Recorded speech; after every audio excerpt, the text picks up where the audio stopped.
उत्पत्ति अध्याय 1 सृष्टि का वर्णन। उत्पत्ति अध्याय 1 सृष्टि का वर्णन। आदि में परमेश्वर ने आकाश और पृथ्वी की सृष्टि की, और पृथ्वी बेडौल और सुनसान पड़ी थी, और गहरे जल के ऊपर अंधियारा था, तथा परमेश्वर का आत्मा जल के ऊपर मंडलाता था। तब परमेश्वर ने कहा, उजियाला हो, तो उजियाला हो गया। और परमेश्वर ने उजियाले को देखा कि अच्छा है, और परमेश्वर ने उजियाले को अंधियारे से अलग किया, और परमेश्वर ने उजियाले को दिन और अंधियारे को रात कहा, तथा सांझ हुई फिर भोर हुआ। इस प्रकार पहला दिन हो गया। फिर परमेश्वर ने कहा, जल के बीच एक ऐसा अंतर हो कि जल दो भाग हो जाए। तब परमेश्वर ने एक अंतर करके उसके नीचे के जल और ऊपर के जल को अलग कर दिया, और वैसा ही हो गया। और परमेश्वर ने उस अंतर को आकाश कहा, तथा सांझ हुई और फिर भोर हुआ। इस प्रकार दूसरा दिन हो गया। फिर परमेश्वर ने कहा, आकाश के नीचे का जल एक स्थान में इकट्ठा हो, और सूखी भूमि दिखाई दे, और वैसा ही हो गया। और परमेश्वर ने सूखी भूमि को पृथ्वी कहा, तथा जो जल इकट्ठा हुआ उसको उसने समुद्र कहा। और परमेश्वर ने देखा कि अच्छा है। फिर परमेश्वर ने कहा, पृथ्वी से हरी घास तथा बीज वाले छोटे छोटे पेड़ और फलदायी वृक्ष भी, जिनके बीज उन्हीं में एक एक की जाति के अनुसार होते हैं, पृथ्वी पर उगे, और वैसा ही हो गया। तो पृथ्वी से हरी घास और छोटे छोटे पेड़, जिनमें अपनी अपनी जाति के अनुसार बीज होता है, और फलदायी वृक्ष, जिनके बीज एक एक की जाति के अनुसार उन्हीं में होते हैं, उगे। और परमेश्वर ने देखा कि अच्छा है, तथा सांझ हुई फिर भोर हुआ। इस प्रकार तीसरा दिन हो गया। फिर परमेश्वर ने कहा, दिन को रात से अलग करने के लिए आकाश के अंतर में ज्योतियां हो, और वे चिन्हों और नियत समयों और दिनों और वर्षों के कारण हो। और वे ज्योतियां आकाश के अंतर में पृथ्वी पर प्रकाश देने वाली भी ठहरे, और वैसा ही हो गया। तब परमेश्वर ने दो बड़ी ज्योतियां बनाई। उनमें से बड़ी ज्योति को दिन पर प्रभुता करने के लिए, और छोटी ज्योति को रात पर प्रभुता करने के लिए बनाया, और तारागण को भी बनाया।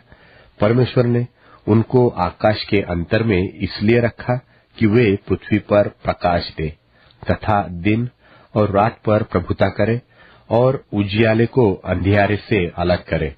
और परमेश्वर ने देखा कि अच्छा है, तथा सांझ हुई फिर भोर हुआ। इस प्रकार चौथा दिन हो गया। फिर परमेश्वर ने कहा, जल जीवित प्राणियों से बहुत ही भर जाए, और पक्षी पृथ्वी के ऊपर आकाश के अंतर में उड़े। इसलिए परमेश्वर ने जाति जाति के बड़े बड़े जल जंतुओं की और उन सब जीवित प्राणियों की भी सृष्टि की, जो चलते फिरते हैं, जिनसे जल बहुत ही भर गया। और एक एक जाति के उड़ने वाले पक्षियों की भी सृष्टि की। और परमेश्वर ने देखा कि अच्छा है। और परमेश्वर ने यह कह के उनको आशीष दी कि फूलो फलो और समुद्र के जल में भर जाओ, और पक्षी पृथ्वी पर बढ़े। तथा सांझ हुई फिर भोर हुआ। इस प्रकार पांचवां दिन हो गया।